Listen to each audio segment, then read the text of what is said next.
د زکات معنا د صفائی دې سره د انسان مال صفا کی او یا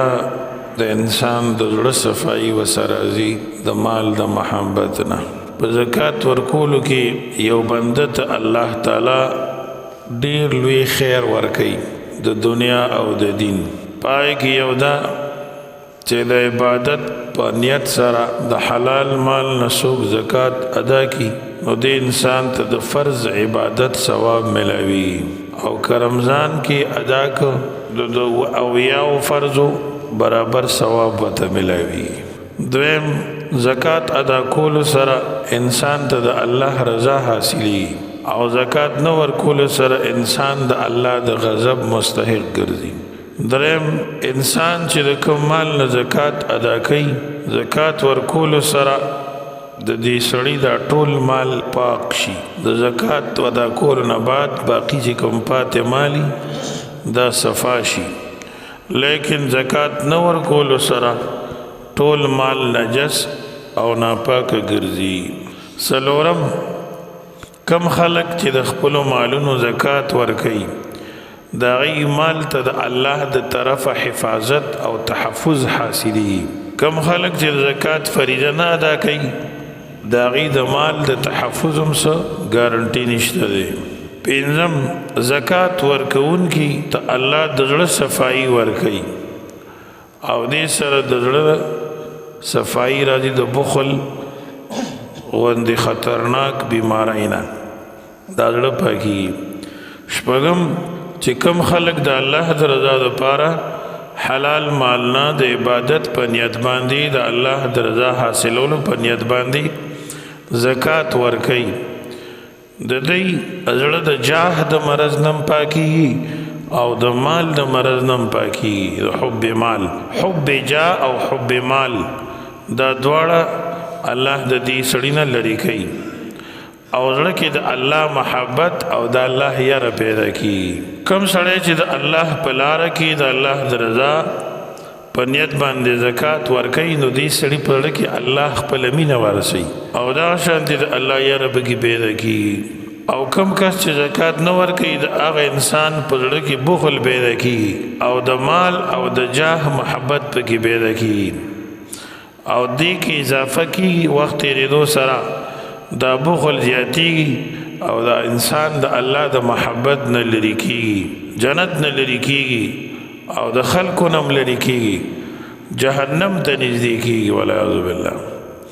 ومه فایده په زکات کې دا ده چې زکات ورکون کې انسان سره د غریب مسلمانانو همدردي وي او که د دین په خدمت کې مشغول غریب مسلمان ته زکات ورکوي نو دې سره د دین د خدمت ثواب هم متملاوي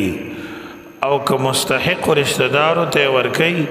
یا گاونډي ته ورکوي نو دې سره د رشتي پاللو او د گاونډي د حق ادا کولو اجر هم مت الله ورکوي او د صله رحمی ثواب هم متملاوي او کم خلق چې سره د دین چې باغی زکات فرضي زکات نه ورکوي نو د هغه خلکو سره د مسلمانانو مینه ختمي او د دین نفرت د خلکو پړونو کې پیدا کیږي اتم فایده په زکات کې دا ده چې د زکات ورکوونکو خلکو په مال کې نورانیت او برکات پیدا کی او کم خلق چې د مال نه زکات نو باسي د هغه په مال کې برکت نوي تیاری پکې پیدا کی او خوبس پکې پیدا کی نهم فایده دا ده چې زکات ورکوونکو ته په آخرت کې د ډېر لوی اجر او ثواب وعده ده او کم خلق چې زکات نه ورکوي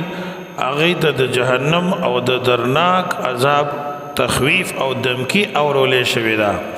او دارنګه د خاص طریقو د عذاب ذکر راغلی دی بخاری شریف کې حدیث ته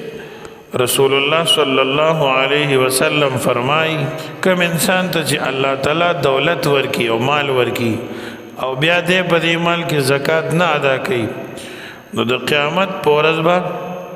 دا مال د دې سړي دا د یو زهریلا مار په شکل کې وګرځي چې د وخت به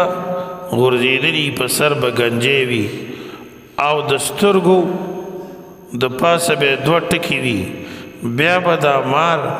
د دې مالدار زکات نه ورکوونکي او بخیل سړي د مرۍ نه تاو راتاو شي او دا سړی به د دې دواړو شونډو نه ونیسي او ټک به ورکوي ورته به وایي انا مالک انا کنزک زه ستا مالم او زه ستا هغه خزانه وما بیا رسول الله صلی الله علیه وسلم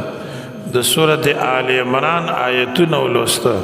ولا يحسبن الذين يبخلون بما آتاهم الله